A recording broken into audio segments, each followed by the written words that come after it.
was born just up the road in Thomaston, Georgia, and reared there. Graduated from Robert Healy Institute, which no longer exists.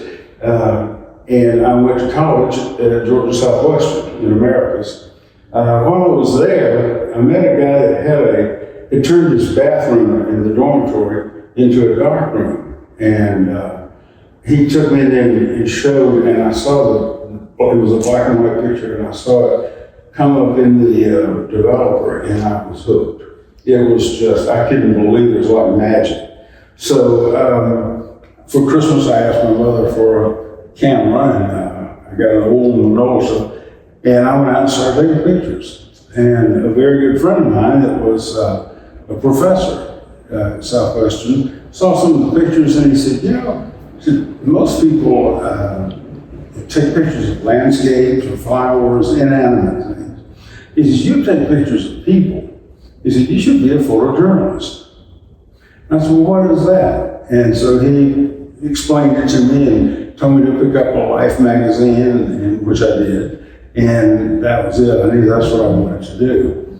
So after I graduated from Southwestern, I went to Rochester Institute of Technology up in Rochester, New York, to attend their photography school. They had several different, things like labs, but I went the photojournalism track, and I never graduated. I just went to get the courses I felt like I needed, and then I started my career first as a photographer with the Bradenton Herald in Bradenton, Florida, and then while I was there, I really got my first career push when I was a finalist for the Pulitzer Prize that year.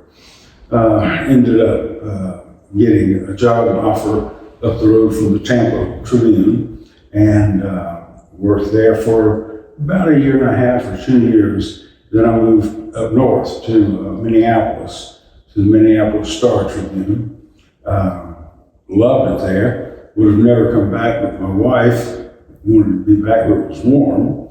So we came back to Tampa, and I stayed there until about 1997 or 98.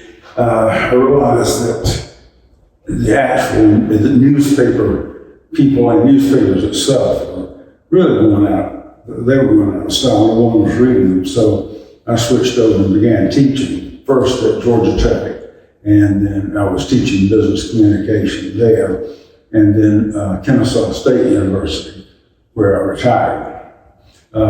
During my career, it first happened in 1979. I was the only one that spoke fluent Spanish, and that was when the Nicaraguan Revolution began. The Sandinistas attacking the government.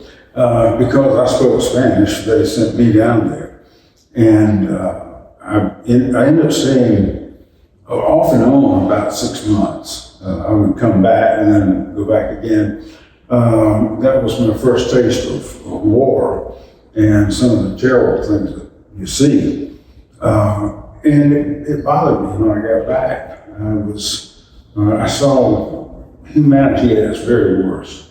And I came back and I started looking for photographs or anything that would make me would lift my spirits a bit. That became a 20-year, I don't know what you call it, search that resulted in this first in the book and the show, In Ordinary Time.